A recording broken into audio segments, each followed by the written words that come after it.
Hi అండి, నేను మీ Shilpa Vinay. Welcome to Vincy kitchen. ఈరోజైతే మనం 9 రకాల వరలక్ష్మి వ్రతం స్పెషల్ ప్రసాదం రెసిపీస్ని చూద్దాము. ఈ వరలక్ష్మి వ్రతం రోజున కొంతమంది 5 రకాల ప్రసాదాలు చేసి పెడతారు, కొంతమంది 9 రకాలు చేసి పెడతారు. నేనైతే 9 రకాల ప్రసాదాలని ఈజీగా ఎలా చేసుకోవాలో ఈ వీడియోలో చూపిస్తున్నాను. మీకు నచ్చిన ప్రసాదాన్ని ట్రై చేయండి. ముందైతే మనం అమ్మవారికి ఎంతో ఇష్టమైన బసవ కజ్జం ఎలా తయారు చేసుకోవాలో చూద్దాము. శ్రావణ మాసంలో అమ్మవారికి ఈ బసవ కజ్జం ప్రసాదంగా సమర్పిస్తారు. అలాగే దేవీ నవరాత్రుల్లో కూడా దసరా రోజున అమ్మవారికి ప్రసాదంగా నివేదిస్తారు. ఇంకా కొన్ని ప్రాంతాల్లో అయితే కార్తీక మాసంలో శివునికి కూడా నైవేద్యంగా సమర్పిస్తారు.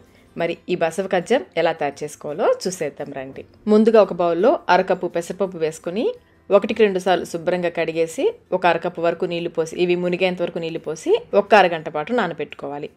ఇవి నానేలోపు మరొక గిన్నెలో అరకప్పు గోధుమ పిండి వేసుకొని ఇందులోనే 1 చిటికెడు సాల్ట్ కూడా వేసుకోవాలి. ఎక్కువ అవసరం లేదు, 1 చిటికెడు వేస్తే సరిపోతుంది.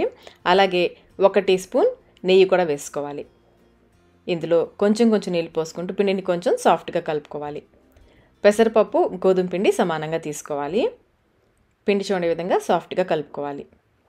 ఇప్పుడు ఒక వెడల్పుగా ఉన్న గిన్నె కానీ ప్లేట్ కానీ తీసుకుని గోధుమ పిండిని ఈ విధంగా చల్లుకొని పక్కన పెట్టేసుకోండి. ఇప్పుడు ఈ పిండిలో నుంచి కొంచెం పిండి తీసుకొని చూడండి, చాలా కొంచెం పిండి తీసుకోవాలి. ఇలా బాల్ లాగా చేసి లైట్గా ప్రెస్ చేయాలి.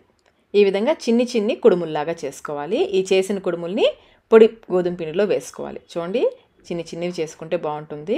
మనం తయారు చేసుకున్న కుడుముల్ని పొడి గోధుమ పిండిలో వేయడం వల్ల ఇవి ఒకదానికొకటి అంటుకోకుండా ఉంటాయి. చూసారు కదా, ఈ విధంగా పిండి అంతటిని కూడా చిన్ని కుడుముల్లాగా చేసుకోవాలి. మధ్యలో ఇలా చేస్తూ ఉంటే కుడుములకి గోధుమ పిండి పట్టుకుని ఒకదానికొకటి అంటుకోకుండా ఉంటాయి. మీకు ఇలా చిన్ని కుడుములు చేయడం కష్టం అనుకుంటే ఒకేసారి పిండి అంతటిని కూడా ఒక పెద్ద చపాతీలాగా రోల్ చేసేసి పెన్ క్యాప్ తీసుకుని చిన్ని సర్కిల్స్ లాగా కట్ చేసుకోవచ్చు. అలా అయినా చేసుకోవచ్చు, ఇలా అయినా చేసుకోవచ్చు. కొంచెం మందంగా చపాతీని రోల్ చేసుకుని ఈ విధంగా కుడుముల్లాగా అయినా చేసుకోవచ్చు. ఇలా కుడుములు చేసుకుని పక్కన పెట్టేసుకోండి. మనం ఈ కుడుములు చేసేలోపు పెసరపప్పు కూడా చక్కగా నానిపోయింది. ఇవి పక్కన పెట్టేసుకుని ఇప్పుడు స్టవ్ పైన ఒక గిన్నె పెట్టేసి మనం పెసరపప్పు కొలుచుకున్న కప్పు ఉంది కదా, ఆ కప్పుతో 3 కప్పుల నీళ్లు పోసి నీళ్ళని మరిగించుకోవాలి. నీళ్ళు ఇలా మరుగుతున్నప్పుడు నానబెట్టుకున్న పెసరపప్పులో నుంచి నీళ్ళన్నీ తీసేసి పెసరపప్పు మాత్రమే వేసుకోవాలి. అలాగే మనం తయారు చేసుకున్న కుడుములు ఉన్నాయి కదా, అవి కూడా వేసేసుకోవాలి. పెసరపప్పు కుడుములు వేశాక గరిటెతో నిదానంగా కలుపుకోవాలి. మరి ఫాస్ట్గా కలపొద్దు, నిదానంగా ఒకసారి కలిపేసుకుని ఫ్లేమ్ని మీడియంలో పెట్టేసి పెసరపప్పు కొంచెం మెత్తబడేంత వరకు ఉడికించుకోవాలి. కొంచెం సేపటి చూడండి, కుడుములు చక్కగా పైకి తేలుతున్నాయి కదా. పెసరపప్పు అడుగు పట్టుకోకుండా మధ్యలో కలుపుకుంటూ ఉడికించుకోవాలి. ఇవి ఉడికేలోపు మరొక పక్కన ఒక గిన్నెలో 1 కప్పు తురిమిన బెల్లం వేసుకోవాలి. మీరు స్వీట్ ఎక్కువ తినే వాళ్ళైతే మరొక 1/2 కప్పు కానీ 1/2 కప్పు కానీ ఎక్కువ వేసుకోవచ్చు. ఇందులో 1/2 కప్పు నీళ్లు పోసి బెల్లాన్ని కరిగించుకోవాలి. బెల్లం చూడండి పూర్తిగా కరిగిపోయింది కదా, దీన్ని తీసి పక్కన పెట్టేసుకోండి. పెసరపప్పు గోధుమ ఉండ్రాళ్ళు కూడా చక్కగా ఉడికిపోయాయి. పెసరపప్పుని మరీ ముద్దగా ఉడికించేయద్దు, కొంచెం పలుకులుగా ఉంటేనే బాగుంటుంది. ఎక్కువ టైం పట్టదండి, త్వరగానే ఉడికిపోతాయి. మనం పెసరపప్పుని నానబెట్టాం కదా, పెసరపప్పు ఉడికేలోపే ఈ గోధుమ ఉండ్రాళ్ళు కూడా చక్కగా ఉడికిపోతాయి. ఇప్పుడు ఇందులో మనం కరిగించి పెట్టుకున్న బెల్లం నీళ్ళు ఉన్నాయి కదా, అవి వేసేసుకోవాలి. ఒకసారి అంతా బాగా కలిసేలాగా కలిపేసుకుని ఈ బెల్లం నీళ్ళలో కొంచెం సేపు ఉడికించుకోవాలి. ఉండ్రాళ్ళు తీపి పట్టుకుంటాయి. ఒకసారి కలిపేసి లో ఫ్లేమ్లో కొంచెం సేపు ఉడికించుకోవాలి. ఈలోపు మరొక పక్కన ప్యాన్లో 2 టేబుల్ స్పూన్ల వరకు నెయ్యి వేసేసుకొని కొన్ని జీడిపప్పు బాదం పప్పు కట్ చేసి వేసుకుని వేయించుకోవాలి. ఇవి కొంచెం వేగాక కొన్ని కిస్మిస్, అలాగే నేను చిరోంజి సీడ్స్ ఉంటాయి కదా, అవి కూడా కొంచెం వేస్తున్నాను. ఇంకా మీరు కావాలంటే కొబ్బరి ముక్కలు, పచ్చివైనా పర్లేదు ఎండువైనా పర్లేదు, కొబ్బరి ముక్కలు కూడా వేసుకోవచ్చు. ఇలా డ్రై ఫ్రూట్స్ వేయించుకొని పక్కన పెట్టేసుకోండి. ఈ బెల్లం నీళ్ళలో కొంచెం సేపు ఉడికిన తర్వాత చివరిగా యాలకుల పొడి ఒక 3-4 యాలకుల్ని మెత్తగా పొడి చేసి వేసుకుని కలిపేసి స్టవ్ ఆఫ్ చేసేసుకోండి. కన్సిస్టెన్సీ చూడండి, ఈ విధంగా ఉండాలి. మరి చిక్కగా ఉడికించేది, ఆరిన తర్వాత మరి కొంచెం చిక్కబడుతుంది. ఈ విధంగా ఉడికించేసి స్టవ్ ఆఫ్ చేసేసుకోండి. ఇప్పుడు ఇందులో 1/2 కప్పు కాచి చల్లార్చిన పాలు పోసుకోవాలి. పాలు పూర్తిగా చల్లారిన పాలే పోసుకోవాలి. ఇందులో ఎక్కువ పాలు అవసరం లేదండి, ఒక 1/2 కప్పు పాలు అయితే సరిపోతాయి. ఖచ్చితంగా స్టవ్ ఆఫ్ చేసుకున్న తర్వాతనే పాలు పోసుకోవాలి. కొన్ని ప్రాంతాల్లో అయితే ఇందులో అసలు పాలు కూడా పోసుకోరు. పాలు పోసి కలిపేసిన తర్వాత చివరిగా మనం వేయించుకున్న డ్రై ఫ్రూట్స్ ఉన్నాయి కదా, అవి కూడా వేసేసుకోవాలి. అంతేనండి, అమ్మవారికి ఎంతో ఇష్టమైన బసవ కజ్జం రెడీ అయిపోయింది. రుచి అయితే ఈ బసవ కజ్జం అద్భుతంగా ఉంటుందండి. మధ్యలో ఈ గోధుమ ఉండ్రాలు తగులుతూ, పెసరపప్పు కదా మంచి రుచి వస్తుంది. బెల్లంతో చేసాం కదా, హెల్దీ కూడా. రుచికరమైన హెల్దీ ప్రసాదం ఇది. శ్రావణ మాసంలో శ్రావణ మంగళవారం రోజున అలాగే శ్రావణ శుక్రవారం రోజున అమ్మవారికి ఈ బసవ కజ్జం నైవేద్యంగా సమర్పిస్తారు. మీరు కూడా ఒకసారి తప్పకుండా ట్రై చేయండి. ఇప్పుడు మన నెక్స్ట్ రెసిపీ వచ్చేసి సగ్గుబియ్యం బెల్లం పాయసం. ముందుగా గిన్నెలో అరకప్పు సగ్గుబియ్యం వేసుకుని ఒకసారి నీళ్ళతో కడిగేసుకోవాలి. సగ్గుబియ్యాన్ని మరి చేత్తో గట్టిగా రుద్దేయద్దు, లైట్గా ఈ విధంగా చూసారా, ఈ విధంగా లైట్గా కలుపుతూ ఒక్కసారి కడిగితే సరిపోతుంది. ఈ నీళ్ళని వంపేసుకుని ఇప్పుడు ఇందులో 1 కప్పు నీళ్లు పోసి 1 గంట పాటు నానబెట్టుకోవాలి. ఇలా నానబెట్టడం వల్ల పాయసం చాలా త్వరగా అయిపోతుందండి, లేదంటే చాలా ఎక్కువ టైం పడుతుంది. సగ్గుబియ్యం నానితే పాయసం త్వరగా అయిపోతుంది. ఈలోపు ఒక గిన్నెలో 1 కప్పు సన్నగా తురిమిన బెల్లం వేసుకుని 2 టేబుల్ స్పూన్ల నీళ్లు పోసి బెల్లాన్ని కరిగించుకోవాలి. నీళ్ళు ఎక్కువ పోసుకోవద్దండి, 2 స్పూన్లు వేస్తే సరిపోతుంది. బెల్లం కరిగిన తర్వాత ఈ విధంగా 1 పొంగు వచ్చే వరకు ఉడికించుకొని స్టవ్ ఆఫ్ చేసేసి వేడిగా ఉన్నప్పుడే ఈ బెల్లం నీళ్ళని ఫిల్టర్ చేసుకోవాలి. ఇలా ముందే కరిగించి ఫిల్టర్ చేసి పెట్టుకుంటే మనం పాయసంలో వేసేటప్పటికి చక్కగా చల్లారుతుంది. దీన్ని పక్కన పెట్టేసుకోండి. అలాగే ఒక గిన్నెలో 2 కప్పుల చిక్కటి పాలు పోసుకుంటే పాయసానికి బాగుంటుంది. మనం సగ్గుబియ్యం అరకప్పు తీసుకున్నాం కదా, 2 కప్పుల పాలు పోసి 1 పొంగు వచ్చాక స్టవ్ ఆఫ్ చేసేసి మూత పెట్టేసి పక్కన పెట్టేసుకోండి. 1 అవర్ తర్వాత చూస్తే సగ్గుబియ్యం చూడండి చక్కగా నానిపోయాయి కదా. ఇప్పుడు స్టవ్ పైన ఒక గిన్నె పెట్టేసుకుని దీంట్లో 1.5 కప్పుల నీళ్లు పోసి నీళ్ళని మరిగించుకోవాలి. నీళ్ళు చూడండి మరగడం స్టార్ట్ అయ్యాయి కదా. ఇప్పుడు ఇందులో 1 టీ స్పూన్ నెయ్యి వేసుకోవాలి. అలాగే మనం నానపెట్టుకున్న సగ్గుబియ్యం నీళ్ళని వంపేసి వేసుకోవాలి, నీళ్లు లేకుండా వేసుకోవాలి. అలాగే అడుగున కొంచెం పొడి పొడిగా ఉంటే దాన్ని వదిలేసుకోండి, దాన్ని వేయొద్దు. ఒకసారి అంతా బాగా కలిసేలాగా కలుపుకొని లో ఫ్లేమ్లో సగ్గుబియ్యాన్ని ఉడికించుకోవాలి. మనం నెయ్యి వేయడం వల్ల సగ్గుబియ్యం ఒకదానికొకటి అంటుకోకుండా చక్కగా ఉడుకుతాయి. మనం సగ్గుబియ్యం నానబెట్టాం కదండి, చాలా త్వరగా ఉడికిపోతాయి, ఎక్కువ టైం పట్టదు. అలాగే సగ్గుబియ్యం త్వరగా అడుగంటుకుంటాయి. దగ్గరే ఉండి మధ్య మధ్యలో కలుపుకుంటూ ఉడికించుకోవాలి, అడుగు నుంచి తీసుకుంటూ కలుపుకోవాలి. ఇందులో నీళ్ళన్నీ ఎగిరిపోయి ఇది కొంచెం దగ్గర పడేంత వరకు ఉడికించుకుంటే సరిపోతుంది. మిగిలింది మనం పాలలో ఉడికించుకుందాము. మనం ముందే 2 కప్పులు పాలు కాచి పెట్టుకున్నాం కదా, ఆ 2 కప్పులు పాలు పోసేసుకోవాలి. పాలు కొంచెం వేడిగా ఉండాలి, పూర్తిగా చల్లారిన పాలు కాకుండా కొంచెం వేడి పాలు పోసుకోవాలి. ఈ పాలలో కొంచెం సేపు ఉడికితే పాయసానికి మంచి రుచి వస్తుంది. ఈ సగ్గుబియ్యం పాలల్లో బాగా కలిసేలాగా కలుపుకొని ఫ్లేమ్ని లోలో పెట్టేసుకొని ఇవి ట్రాన్స్పరెంట్గా అయ్యేంత వరకు ఉడికించుకోవాలి. అలాగే సగ్గుబియ్యం ఉడికాక పైకి తేలుతాయి, మాడిపోకుండా మధ్య మధ్యలో కలుపుకుంటూ ఉండాలి. చూడండి సగ్గుబియ్యం చక్కగా ట్రాన్స్పరెంట్గా అయిపోయాయి కదా, సగ్గుబియ్యం ఉడికిపోయాయి. ఇప్పుడు వెంటనే స్టవ్ ఆఫ్ చేసేసుకోండి.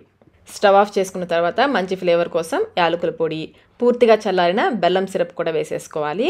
బెల్లం సిరప్ వేశాక అస్సలు గరిటతో కదపకుండా మూత పెట్టేసి 5 నిమిషాల పాటు పక్కన పెట్టేసుకోండి. ఇలా చేయడం వల్ల పాలు విరిగిపోవు. ఈలోపు మనం డ్రై ఫ్రూట్స్ వేయించుకుందాము. 1 టేబుల్ స్పూన్ నెయ్యి వేసేసుకొని నెయ్యి కాగిన తర్వాత కొన్ని కొబ్బరి ముక్కలు వేసి వేయించుకోవాలి. ఇవి కొంచెం వేగిన తర్వాత చిన్నగా కట్ చేసుకున్న బాదం, కాజు, ఇంకా కావాలంటే కిస్మిస్ కూడా వేసుకోవచ్చు. మీకు నచ్చిన డ్రై ఫ్రూట్స్ వేసి వేయించుకొని ఇవి కొంచెం ఎర్రగా వేయించేసుకుని పాయసంలో వేసి కలిపేసుకోవడమే. పాయసాన్ని 5 నిమిషాల తర్వాత కలుపుకోవాలి. మనం బెల్లం సిరప్ వేసాం కదా, ఆ బెల్లం సిరప్ అంతా కూడా బాగా కలిసేలాగా కలుపుకోవాలి. అదే మనం పంచదారతో చేస్తున్నట్లయితే డైరెక్ట్గా వేసేసుకోవచ్చు. బెల్లంతో చేస్తున్నాం కాబట్టి ఈ విధంగా చేస్తే పాలు విరిగిపోకుండా పాయసం చక్కగా వస్తుంది. ఇప్పుడు ఇందులో మనం వేయించుకున్న డ్రై ఫ్రూట్స్ వేసేసుకోవడమే. అంతేనండి, సగ్గుబియ్యం బెల్లం పాయసం రెడీ అయిపోయింది. చూడండి ఎంత క్రీమీగా వచ్చిందో కదా. టేస్ట్ కూడా చాలా చాలా బాగుంటుందండి. మీకు ఈ విధంగా ఈ కొలతలతో చేసుకున్నారంటే చల్లారిన తర్వాత కూడా చిక్కబడకుండా చాలా బాగుంటుంది పాయసం. ఇప్పుడు మనం పరమాన్నం ఎలా తయారు చేసుకోవాలో చూద్దాము. పరమాన్నం కోసం ఇక్కడ నేను 1/2 కప్పు బియ్యం తీసుకున్నాను. ఈ బియ్యంతో పాటుగా 1 టేబుల్ స్పూన్ నిండుగా పెసరపప్పు, అలాగే 1 టేబుల్ స్పూన్ నిండుగా సగ్గుబియ్యం కూడా వేసుకోవాలి. వీటిని 1-2 సార్లు శుభ్రంగా కడిగేసి 1/2 కప్పు నీళ్లు పోసి గంట పాటు నానపెట్టుకోవాలి. ఇలా నానపెట్టుకుంటే అన్నం చక్కగా ఉడుకుతుంది, త్వరగా కూడా ఉడుకుతుంది. 1 అవర్ తర్వాత స్టవ్ పైన అడుగు మందం కలిగిన పెట్టేసుకుని 2 కప్పుల చిక్కటి పాలు పోసుకోవాలి. చిక్కటి పాలు అయితే పరమాన్నం రుచిగా వస్తుంది. ఈ పాలతో పాటుగా 1 కప్పు నీళ్లు కూడా పోసేసి ఈ పాలని 1 పొంగు వచ్చే వరకు కాగనివ్వాలి. ఈ పాలు కాగేలోపు స్టవ్ పైన మరొక గిన్నె పెట్టేసుకుని 1 కప్పు తురిమిన బెల్లం, 1/2 కప్పు నీళ్లు పోసి ఈ బెల్లాన్ని కరిగించుకోవాలి. ఎటువంటి పాకం అవసరం లేదు. బెల్లం కరిగిన తర్వాత 1-2 నిమిషాల పాటు ఉడికించుకోండి. లో ఫ్లేమ్లో 2 నిమిషాల పాటు ఉడికించుకొని స్టవ్ ఆఫ్ చేసేసుకోండి. ఎటువంటి పాకం అవసరం లేదు. ఇలా ఉడికించేసుకుని స్టవ్ ఆఫ్ చేసేసి ఈ బెల్లం సిరప్ని పూర్తిగా చల్లారనివ్వాలి. ఈలోపు పాలు కూడా కాగిపోయాయి, చూడండి చక్కగా పొంగుతున్నాయి కదా. ఇప్పుడు ఇందులో మనం నానబెట్టుకున్న బియ్యం నీళ్ళతో సహా వేసేసుకోవాలి. వేసేటప్పుడు జాగ్రత్తగా వేయండి, పాలు చేతి మీద పడతాయి, నిదానంగా వేసుకోవాలి. ఈ బియ్యం వేసేసి ఒకసారి కలిపేసుకొని ఫ్లేమ్ని లో టు మీడియంలో పెట్టి ఉడికించుకోవాలి. ఫ్లేమ్ని ఎక్కువ పెట్టేశారంటే అన్నం సరిగ్గా ఉడకదు. లో మీడియం ఫ్లేమ్లో మధ్య మధ్యలో కలుపుకుంటూ ఉడికించుకోవాలి. అప్పుడే మనకి పరమాన్నం చక్కగా వస్తుంది. మీరు కావాలంటే మూత పెట్టేసుకోవచ్చు. మూతని కొంచెం పక్కకు పెట్టేసుకొని ఉడికించుకోవాలి. మరి మూత పూర్తిగా పెట్టేశారంటే పాలు పొంగిపోతాయి. చూడండి, ఈ విధంగా కొంచెం పక్కకు పెట్టేసి ఉడికించుకోవాలి. అన్నం కొంచెం దగ్గర పడిన తర్వాత ఫ్లేమ్ని కంప్లీట్గా లోలో పెట్టి ఉడికించుకోవాలి, లేదంటే అడుగు పట్టేసుకుంటుంది. మధ్య మధ్యలో అన్నం ఉడికిందో లేదో చెక్ చేసుకుంటూ ఉండాలి. నాకైతే అన్నం చక్కగా ఉడికిపోయింది. ఇప్పుడు స్టవ్ ఆఫ్ చేసేసుకొని పూర్తిగా చల్లారిన బెల్లం సిరప్ని ఫిల్టర్ చేసి వేసుకోవాలి. బెల్లం సిరప్ వేసేటప్పుడు స్టవ్ ఖచ్చితంగా ఆఫ్లోనే ఉండాలి. ఇలా స్టవ్ ఆఫ్ చేసుకుని పూర్తిగా చల్లారిన బెల్లం సిరప్ని వేస్తే పరమాన్నం పాలు విరిగిపోకుండా చక్కగా వస్తుంది. ఇందులోనే 2-3 యాలకుల్ని మెత్తగా దంచి వేసేసుకోండి. అలాగే ఒక్క చిటికెడు పచ్చకర్పూరం ఈ విధంగా పొడి చేసుకొని వేసుకోవాలి.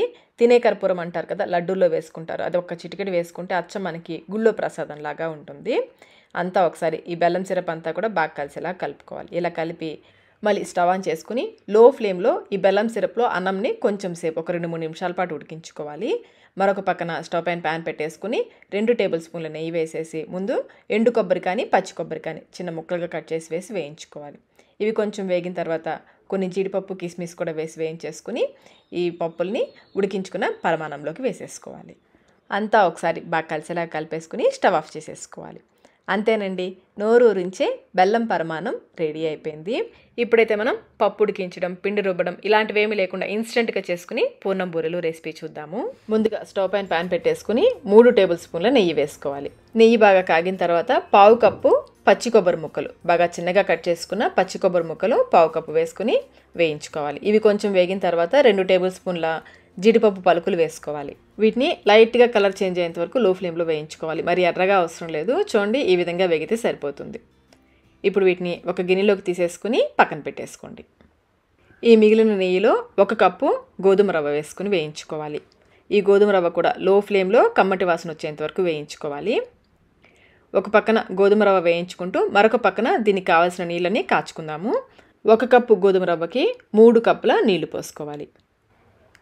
ఈ నీళ్ళని మరిగించుకోవాలి. నీళ్లు మరిగేలోపు రవ్వ కూడా చక్కగా వేగిపోయింది. కమ్మటి వాసన కూడా వస్తుందండి వేగితే, రవ్వ వేగితే. అలాగే రవ్వ కూడా చూడండి ఈ విధంగా కొంచెం తెల్ల తెల్లగా కనిపిస్తుంది. ఈ విధంగా వేయించుకోవాలి. ఇప్పుడు ఇందులో మనం కాచుకున్న వేడి నీళ్ళని కొంచెం కొంచెం పోసుకోవాలి.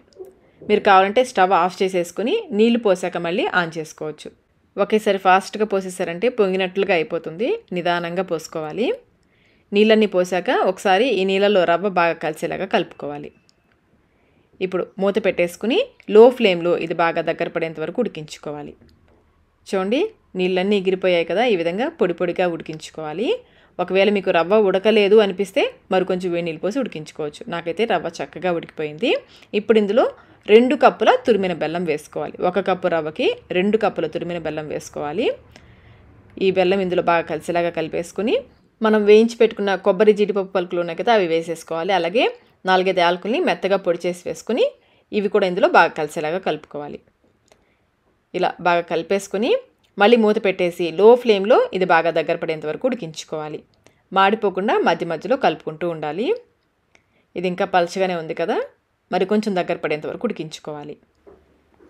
నీళ్ళన్నీ కూడా పూర్తిగా ఎగిరిపోయాయి. చూడండి, పాకం వచ్చినట్లుగా పాకంగా జిగురుగా ఉంటుంది. ఈ విధంగా దగ్గర పడేంత వరకు ఉడికించుకోవాలి.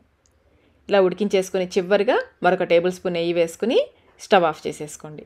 దీన్ని ఇలాగే గోధుమ రవ్వ కేసరిలాగా ప్రసాదంగా పెట్టేయచ్చు. అలాగే పూర్ణం బూరెలు వేసేయచ్చు. ఒకేసారి 2 ప్రసాదాలు అయిపోతాయి. ఇప్పుడు దీన్ని కొంచెం చల్లారనివ్వాలి. గోరువెచ్చగా అయ్యేంతవరకు పక్కన పెట్టేసుకోండి. ఈలో మనం పైపిండి కలుపుకుందాము. మిక్సింగ్ బౌల్లో 1 కప్పు గోధుమ పిండి, అదే కప్పుతో 1/2 కప్పు బియ్యపిండి కూడా వేసుకోవాలి. బియ్యపిండి వేయడం వల్ల బాగా క్రిస్పీగా వస్తాయి. అలాగే కొంచెం సాల్ట్, 2-3 చిటికెల సాల్ట్ వేసుకోవాలి. 2 టేబుల్ స్పూన్ల పంచదార, మీరు పంచదారకు బదులుగా బెల్లమైనా వేసుకోవచ్చు. 1/2 టేబుల్ స్పూన్ నెయ్యి కానీ నూనె కానీ వేసుకోవాలి. అలాగే 2-3 చిటికెళ్ళ వంట సోడా ముందైతే కొంచెం వేసుకోండి, కావాలంటే చూసుకుని కూడా వేసుకోవచ్చు. ఒకసారి బాగా కలిపేసుకుని ఇందులో కొంచెం కొంచెం నీళ్ళు పోసుకుంటూ పిండిని మరీ గట్టిగా కాకుండా అలానే మరీ పలుచగా కాకుండా కలుపుకోవాలి. నీళ్ళు చూసుకుంటూ కొంచెం కొంచెం పోసుకోవాలి. పిండి ఎక్కడా కూడా ఉండలు లేకుండా బాగా కలుపుకోవాలి. మీరు కావాలంటే చేత్తో అయినా కలుపుకోవచ్చు. చూడండి, ఈ విధంగా ఎక్కడా ఉండలు లేకుండా ఈ కన్సిస్టెన్సీ ఉండేలాగా కలుపుకోవాలి. మరీ చిక్కగా ఉండకూడదు, అలానే మరీ పలుచగా ఉండకూడదు. ఈ విధంగా కొంచెం స్టిక్కీగా ఉండాలి. పైపిండి రెడీ అయిపోయింది. ఈలోపు మనం తయారు చేసుకున్న కేసరి ఉంది కదా, అది కొంచెం చల్లారి ఉంటుంది. మరీ పూర్తిగా చల్లారిపోకూడదు, కొంచెం గోరువెచ్చగా ఉండాలి. ఒకసారి అంతా బాగా కలిసేలాగా కలుపుకోవాలి. ఎక్కడ కూడా గడ్డలు లేకుండా కలిపేసుకుని కొంచెం కొంచెం ఈ మిశ్రమాన్ని తీసుకుని బాల్స్ లాగా చేసుకోవాలి. చిన్నవి కావాలంటే చిన్నవి చేసుకోవచ్చు, పెద్దవి కావాలంటే పెద్దవి చేసుకోవచ్చు. నేనైతే ఈ సైజులో చేస్తున్నాను. ఈ సైజు అయితే మొత్తం మిశ్రమంతో 25 వరకు పూర్ణాలు వస్తాయి. ఇలా అన్నీ చేసేసుకుని పక్కన పెట్టేసుకోండి. ఈ బాల్స్ చేసేటప్పుడే స్టవ్ పై నూనె పెట్టేసామంటే నూనె చక్కగా కాగిపోతుంది. నూనె కాగిన తర్వాత కొంచెం పిండి వేసి చూడండి. పిండి వెంటనే ఇలా పైకి రావాలి. అలాగే చక్కగా పొంగుతుంది. ఇలా పొంగింది అంటే పొంగి చూడండి, చక్కగా రౌండ్గా వచ్చింది. మనం వేసిన వంట సోడా కరెక్ట్గా సరిపోయినట్లు. ఒకవేళ మీకు పొంగకపోతే మరి కొంచెం ఒక 2-3 చిటికెళ్ళు వంట సోడా వేసుకోవచ్చు. ఇప్పుడు పిండిలో మనం తయారు చేసుకున్న బాల్స్ ఒక్కొక్కటిగా వేస్తూ స్పూన్తో చూడండి పిండితో అన్ని వైపులా కోట్ చేసుకోవాలి. నిదానంగా తీసి ఎక్స్ట్రా పిండిని చూడండి ఈ విధంగా తీసేసుకోవాలి, లేదంటే తోకలు తోకలుగా వస్తుంది. ఇలా తీసేసుకుని నిదానంగా నూనెలోకి వేసేసుకోవాలి. ఇలాగే నూనెకి సరిపడా వేసేసుకోవాలి. మీడియం ఫ్లేమ్లో పచ్చిదనం తగ్గేంత వరకు కాలనివ్వాలి. వెంటనే కదపొద్దు. పైన పచ్చిదనం తగ్గి చక్కగా రంగు మారాయి చూడండి. ఈ విధంగా కాలిన తర్వాత రెండో వైపుకు తిప్పుకోవాలి. చిన్న ముక్కుడు కదా, ఒకదానికొకటి అంటుకుపోయాయి. బాగా కాలిన తర్వాత విడతీస్తే ఈజీగానే వచ్చేస్తాయి. ఫ్లేమ్ని అస్సలు హైలో పెట్టద్దు, మీడియం ఫ్లేమ్లోనే మంచి రంగు వచ్చేంత వరకు కాలనిస్తే ఇవి క్రిస్పీగా వస్తాయి. కాలిన తర్వాత చూడండి ఈ విధంగా విడతీస్తే చక్కగా విడిపోతాయి. ఈ విధంగా గోల్డెన్ బ్రౌన్ కలర్ వచ్చేంత వరకు కాలనివ్వాలి. ఇలా కాలిన తర్వాత నూనెలో నుంచి తీసేసుకోవడమే. చూడండి ఎంత బాగా వచ్చాయి కదా ఇన్స్టెంట్ పూర్ణం బూరెలు. పప్పు పూర్ణం బూరెలు అయితే నూనెలో వేసినప్పుడు చీదే ఛాన్స్ ఉంటుందండి. ఇవైతే అస్సలు ఆ సమస్య కూడా ఉండదు. వేడిగా తింటే పైన క్రిస్పీగా, లోపల కేసరి స్టఫింగ్తో మధ్య మధ్యలో కొబ్బరి జీడిపప్పు పలుకులు తగులుతూ రుచి అయితే అద్భుతంగా ఉంటుందండి. చేసుకోవడం కూడా చాలా ఈజీగా ఉంది కదా. చూడండి మీకు పైన క్రిస్పీగా తెలుస్తుంది. ఆరిన తర్వాత ఇవి కొంచెం మెత్తబడతాయి. వేడి మీద తింటే కనుక బాగా క్రిస్పీగా ఉంటాయి. ఇప్పుడు మన నెక్స్ట్ రెసిపీ వచ్చేసి బెల్లం అప్పాలు. ఈ అప్పాల కోసం ముందుగా ఒక గిన్నెలో 2 కప్పుల గోధుమ పిండి వేసుకోవాలి. మీరు ఏ కప్ అయినా తీసుకోండి. 2 కప్పుల గోధుమ పిండి, 1 కప్పు బియ్య పిండి వేసుకోవాలి. బియ్య పిండి వేయడం వల్ల అప్పాలు కొంచెం క్రిస్పీగా వస్తాయి. ఇందులోనే 1 టీ స్పూన్ నిండుగా యాలకుల పొడి వేసుకుని ఈ యాలకుల పొడి పిండిలో బాగా కలిసేలాగా కలుపుకోవాలి. ఈ అప్పాలకి యాలకుల పొడి కొంచెం ఎక్కువ వేసుకుంటేనే బాగుంటుంది. మీరు ఇంకా ఎక్కువ క్వాంటిటీలో చేసుకోవాలనుకుంటే 1 కేజీ గోధుమ పిండికి 6 కిలో బియ్య పిండి వేసుకుని కలుపుకోవచ్చు. ఈ విధంగా బాగా కలిపేసుకుని పక్కన పెట్టేసుకోండి. ఇప్పుడు స్టవ్ పైన ఒక గిన్నె పెట్టేసుకుని ఇందులో 1.5 కప్పుల తురిమిన బెల్లం వేసుకోవాలి. అలాగే ఇందులో 2 కప్పుల నీళ్లు పోసేసి బెల్లాన్ని కరిగించుకోవాలి.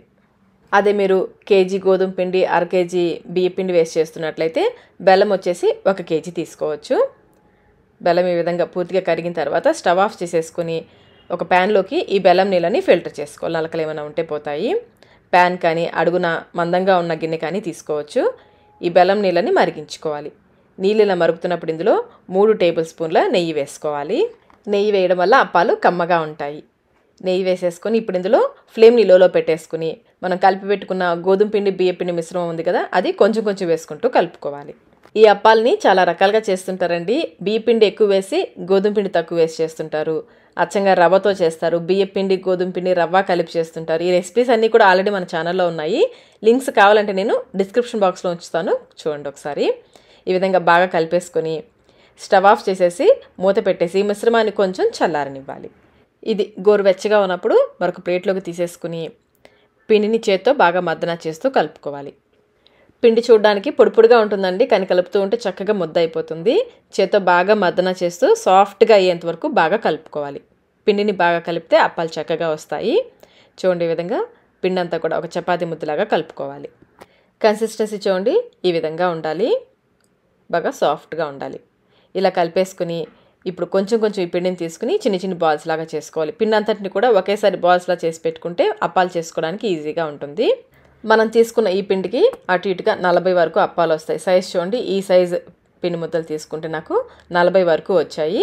ఈ విధంగా బాల్స్ అన్ని చేసేసుకుని ఒక గిన్నెలో పెట్టేసి మూత పెట్టి పక్కన పెట్టేసుకోండి. ఆరిపోకుండా మూత పెట్టేసుకోవాలి. ఒక్కొక్క పిండి ముద్ద తీసుకుని ఎక్కడ కూడా క్రాక్స్ లేకుండా బాగా రోల్ చేసుకోవాలి.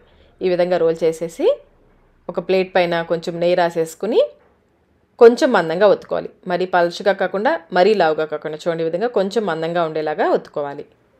ఇలాగే ఒక వాయికి సరిపడా అప్పాలని చేసేసుకోవాలి.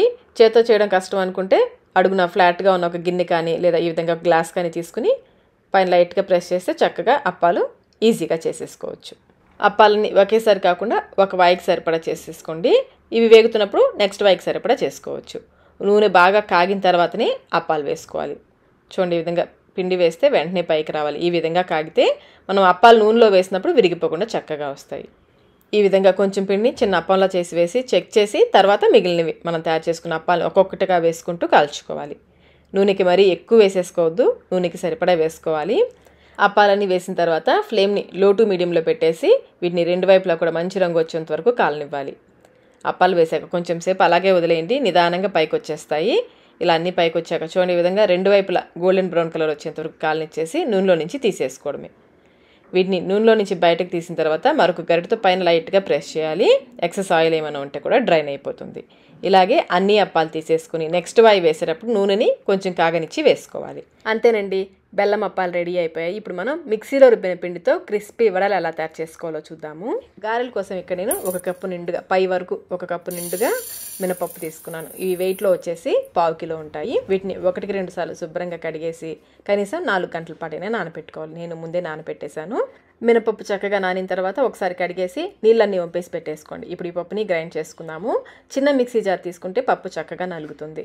మరి పై వరకు నిండుగా కాకుండా సగం కంటే కూడా కొంచెం ఎక్కువ ఉండేలాగా పప్పు వేసుకోండి. మరి ఎక్కువ వేసేసుకోవద్దు. చిన్న జార్ అయితే పప్పు చక్కగా నలుగుతుంది. ఇప్పుడు ఇందులో కొంచెం సాల్ట్ వేసుకోవాలి, మరి ఎక్కువ వేసేసుకోవద్దు. కొంచెం సాల్ట్ వేసి ముందు నీళ్లు పోయకుండా గ్రైండ్ చేసుకోవాలి. తర్వాత కొంచెం నీళ్లు పోసుకుంటూ పిండిని కొంచెం గట్టిగా బాగా సాఫ్ట్గా గ్రైండ్ చేసుకోవాలి. నీళ్ళు చూసుకుంటూ కొంచెం వేసుకుంటూ గ్రైండ్ చేసుకోవాలి. పిండి చూడండి, బాగా మెత్తగా ఈ విధంగా కన్సిస్టెన్సీ, మరి గట్టిగా కాకుండా అలానే మరి పల్చగా కాకుండా ఈ విధంగా ఉండేలాగా గ్రైండ్ చేసుకోవాలి. ఇలా గ్రైండ్ చేసుకున్న పిండిని ఒక గిన్నెలోకి తీసేసుకోండి. ఇదే విధంగా మిగిలిన పప్పు అంతా కూడా గ్రైండ్ చేసుకోవాలి. పప్పు గ్రైండ్ చేసిన ప్రతిసారి కొంచెం సాల్ట్ వేసుకుంటూ గ్రైండ్ చేసుకోవాలి. మనం తీసుకున్న 1/2 కిలో పప్పుకి 1/2 టీ స్పూన్ సాల్ట్ అయితే సరిపోతుంది. అలాగే ఇందులో బాగా చల్లటి నీళ్ళు ఫ్రిడ్జ్లో వాటర్ పోసి గ్రైండ్ చేస్తే గారెలు బాగా గుల్లగా వస్తాయి. గ్రైండ్ చేసుకున్న ఈ పిండి అంతటిని కూడా ఒక గిన్నెలోకి వేసేసుకోండి. ఇప్పుడు ఈ పిండిని 2 నిమిషాల పాటు బాగా బీట్ చేసుకోవాలి. ఇలా బీట్ చేయడం వల్ల వడలు బాగా గుల్లగా వస్తాయి, లోపల మంచిగా చక్కగా గుల్లగా వస్తాయి. అలానే మరీ ఎక్కువ చేసేయద్దు. ఎక్కువసేపు బీట్ చేసేసారంటే వడలు నూనెలో వేసినప్పుడు పగిలిపోతాయి. మనకి పిండి లైట్గా అనిపిస్తుంది ఈ విధంగా బీట్ చేసాక. చూడండి, కొంచెం లైట్గా అయింది కదా. ఈ విధంగా ఉండేలాగా పిండిని బీట్ చేసుకోవాలి. ఇప్పుడు ఇందులో 1/2 ఇంచ్ అల్లం ముక్కని బాగా సన్నగా తరిగి వేసుకోవాలి. అలాగే 1 లేదా 2 పచ్చిమిర్చి కూడా సన్నగా కట్ చేసి వేసుకోవాలి. ఇంకా సన్నగా తరిగిన కరివేపాకు, సన్నగా తరిగిన కొత్తిమీర, ఇంకా 2 టేబుల్ స్పూన్ల వరకు బాగా చిన్నగా కట్ చేసిన పచ్చి కొబ్బరి ముక్కలు, 1/2 టీ స్పూన్ మిరియాల పొడి, 1/2 టీ స్పూన్ జీలకర్ర, కొంచెం ఇంగువ, 1/2 టీ స్పూన్లో సగం 1/8 టీ స్పూన్ వరకు ఇంగువ, రుచికి సరిపడినంత ఉప్పు. ఇక్కడ నేను 1/2 టీ స్పూన్ సాల్ట్ వేస్తున్నాను. ఇవన్నీ ఒకసారి బాగా కలిసేలా కలుపుకోవాలి. మిరియాల పొడి, పచ్చిమిర్చి ఇవన్నీ కూడా మీ కారానికి తగ్గట్టుగా వేసుకోవచ్చు. పిండిని ఈ విధంగా బాగా కలిపేసుకుని చేతిని ఒకసారి శుభ్రం చేసుకుని వడలు వేసే ముందు చేతిని నీటితో తడుపుకొని కొంచెం పిండిని తీసుకుని ఈ విధంగా చేయాలి. మనం చేతిని తడుపుకోవడం వల్ల చేతికి పిండి అంటుకోకుండా ఉంటుంది. మధ్యలో ఈ విధంగా హోల్ చేసేసి నూనెలో ఇలా వదిలేయమంటే ఈజీగా పడిపోతుంది. ఇలా చేత్తో చేయడం రాని వాళ్ళు చిన్న బాక్స్ మూత తీసుకుని కాటన్ క్లాత్, కర్చీఫ్ కానీ ఏదైనా కాటన్ క్లాత్ కానీ బాగా తడిపేసి నీళ్లు పిండేసి ఈ విధంగా కట్టేసుకోండి. రబ్బర్ బ్యాండ్తో కానీ తాడుతో కానీ కట్టేసుకోవాలి. వడలు వేసే ముందు ఈ క్లాత్ని 1-2 సార్లు నీళ్ళతో తడుపుకోవాలి. చేత్తో కొంచెం నీళ్ళు, మరీ ఎక్కువ వద్దు, అలానే మరి డ్రైగా ఉండకూడదు. కొంచెం నీళ్ళతో తడుపుకొని కొంచెం ఈ పిండిని తీసుకుని ఈ విధంగా రోల్ చేసి ఈ క్లాత్ పైన వేసేయండి. స్ప్రెడ్ ఏం చేయకుండా వేలుని ఒకసారి తడిపేసుకుని కొంచెం పెద్ద హోల్ చేసుకోవాలి. ఇలా చేసేసి నిదానంగా నూనెలోకి వదిలేయాలి. ఈ ప్రాసెస్ అయితే చాలా ఈజీగా ఉంటుందండి. నెక్స్ట్ వడ వేసేటప్పుడు క్లాత్ పైన పిండేమీ లేకుండా చేతిని తడుపుకొని పిండేమీ లేకుండా శుభ్రం చేసుకోవాలి. అలాగే క్లాత్ మనం తడుపుతూ ఉంటాం కదా, ఎక్స్ట్రా వాటర్ అంతా కూడా ఎప్పటికప్పుడు పిండేసుకుంటూ ఉండాలి. మధ్యలో హోల్ చేసేటప్పుడు వేలిని తడుపుకుంటే మనకి హోల్ ఈజీగా పడుతుంది. కొంచెం పెద్ద హోల్ వేసుకోవాలి. మీకు ఏ ప్రాసెస్ ఈజీగా ఉంటే ఆ ప్రాసెస్లో చేసుకోవచ్చు. డీప్ ఫ్రైకి సరిపడా నూనెని పెట్టేసి కాగిందో లేదో చెక్ చేసుకుని అప్పుడు వడల్ని వేసుకోవాలి. చేత్తో అలవాటు ఉన్న వాళ్ళు డైరెక్ట్గా నూనెలో చేత్తో వేసేసుకోవచ్చు. లేదంటే ఈ విధంగా కర్చీఫ్, ఈ ప్రాసెస్ అయితే చాలా ఈజీగా ఉందండి. షేప్ కూడా చక్కగా వస్తుంది. మొదటి వాయి కొంచెం జారడానికి కొంచెం టైం పడుతుంది, కానీ మీరు వేసే కొద్దీ క్లాత్ బాగా నానుతుంది కదా, ఈజీగా పడిపోతుంది వడ. ఆయిల్కి సరిపడా వడలు వేసేసుకుని మీడియం ఫ్లేమ్లో బాగా కాలనివ్వాలి. ఫ్లేమ్ని హైలో కానీ లోలో కానీ అస్సలు పెట్టొద్దు, మీడియం ఫ్లేమ్లోనే కాలనివ్వాలి. ఒకవైపు కాలిన తర్వాత నిదానంగా రెండో వైపు తిప్పుకోవాలి. ఇలా అటు ఇటు తిప్పుకుంటూ మంచి గోల్డెన్ బ్రౌన్ కలర్ వచ్చేంత వరకు కాలనివ్వాలి. చూడండి, చక్కగా వచ్చాయి కదా వడలు. కొన్ని ప్రాంతాల్లో అయితే వడలు అంటారు, కొన్ని ప్రాంతాల్లో అయితే గారెలు అంటారు. క్రిస్పీ గారెలు రెడీ అయిపోయాయి. ఈ టిప్స్ ఫాలో అవుతూ చేస్తారంటే మిక్సీలో రుబ్బిన పిండితో కూడా క్రిస్పీ గారెలు పైన క్రిస్పీగా లోపల దూదిలాగా మెత్తగా చాలా రుచిగా వస్తాయి. తప్పకుండా ట్రై చేయండి. ఇప్పుడు మన నెక్స్ట్ రెసిపీ వచ్చేసి చింతపండు పులిహోర.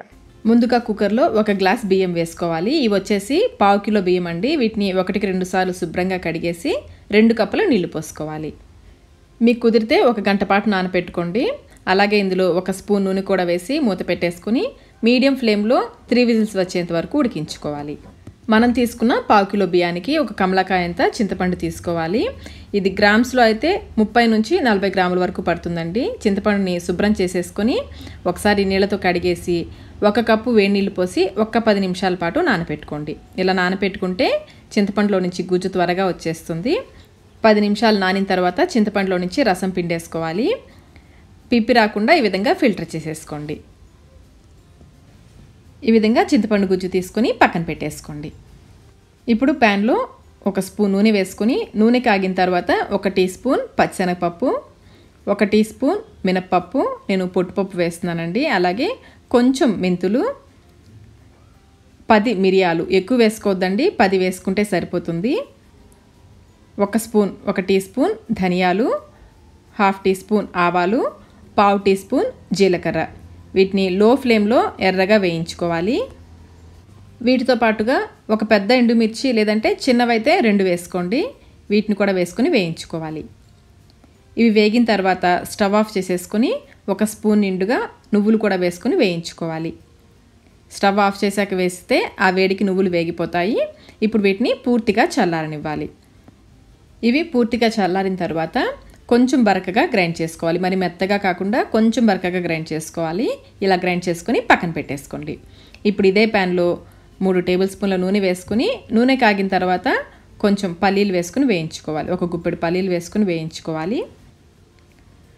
పల్లీలు వేగిన తర్వాత ఇందులో 1/2 టీ స్పూన్ ఆవాలు, 2 టీ స్పూన్లు పచ్చిశనగపప్పు, 1 టీ స్పూన్ మినపగుళ్ళు వేసుకుని వేయించుకోవాలి. ఈ పోపు బాగా ఎర్రగా వేగిన తర్వాత ఇందులో 1/2 ఇంచ్ అల్లం ముక్కని చిన్న ముక్కలుగా కట్ చేసుకుని వేసుకోవాలి. అలాగే 3 చిన్నవైతే 3 ఎండుమిర్చి, పెద్దవైతే 2 వేసుకోండి. అలాగే 4 పచ్చిమిర్చిని కొంచెం ఘాటు పెట్టుకొని వేసుకోవాలి. కరివేపాకు కూడా వేసుకొని వేయించుకోవాలి. ఇవి బాగా వేగిన తర్వాత ఇందులో 1/2 టీ స్పూన్ పసుపు, అలాగే కొంచెం ఇంగువ, 1/2 టీ స్పూన్లు సగం వేసుకుంటే సరిపోతుంది. వీటిని కూడా కొంచెం సేపు 1 అర నిమిషం పాటు వేయించుకొని మనం తీసి పెట్టుకున్న చింతపండు గుజ్జుని పోసేసుకోవాలి. ఇందులోనే రుచికి సరిపడినంత ఉప్పు, ఇక్కడ నేను 1 టీ స్పూన్ సాల్ట్ వేస్తున్నానండి, కావాలంటే తర్వాత వేసుకోవచ్చు. అలాగే చిన్న బెల్లం ముక్కని ఇలా దంచి వేసుకోండి. మరీ ఎక్కువ వేసుకోవద్దు, చిన్న ముక్క వేసుకుంటే సరిపోతుంది. ఒకసారి కలిపేసుకొని మీడియం ఫ్లేమ్లో మధ్య మధ్యలో కలుపుకుంటూ ఆయిల్ సపరేట్ అయ్యేంత వరకు ఉడికించుకోవాలి. ఈలోపు మనం ఉడికించుకున్న అన్నాన్ని ఒక పెద్ద పళ్ళెంలోకి వేసేసుకొని స్పూన్తో ఈ విధంగా స్ప్రెడ్ చేసుకుంటే అన్నం త్వరగా చల్లారుతుంది. మనం నూనె వేసి వండాం కదా, అన్నం చక్కగా పొడి పొడిలాడుతూ వస్తుంది. చింతపండు గుజ్జు కూడా చూడండి ఆయిల్ సపరేట్ అవుతుంది కదా, మధ్య మధ్యలో కలుపుకుంటూ ఉండాలి, లేదంటే అడుగు పట్టుకుంటుంది. ఈ విధంగా ఉడికించుకోవాలి. మరి చిక్కగా ఉడికించేయద్దు. చూడండి మనకి ఆయిల్ సపరేట్ అవుతుంది కదా, ఇలా ఉడికించుకోవాలి. ఇలా ఉడికించుకొని స్టవ్ ఆఫ్ చేసేసుకోండి. పులిహోర పేస్ట్ రెడీ అయిపోయింది. ఇప్పుడు ఈ పేస్ట్ని చల్లారిన అన్నంలోకి వేసేసుకోవాలి. మీకు పులుపు ఎక్కువ అవుతుందేమో అనిపిస్తే కొంచెం పక్కన పెట్టుకోండి, మొత్తం ఒకేసారి వేసేయకుండా, కావాలంటే తర్వాత కలుపుకోవచ్చు. దీంతో పాటుగా మనం తయారు చేసుకున్న పొడి ఉంది కదా, అది కూడా వేసుకోవాలి. నేను 2 టేబుల్ స్పూన్ల పొడి వేస్తున్నానండి. 1/2 స్పూన్ పొడి మాత్రమే పక్కన ఉంచాను. పులిహోర ఘాటుగా తినే వాళ్ళైతే మొత్తం వేసేసుకోవచ్చు, కావాలంటే చివరిలో ఒకసారి టేస్ట్ చెక్ చేసుకుని అప్పుడైనా వేసుకొని కలుపుకోవచ్చు.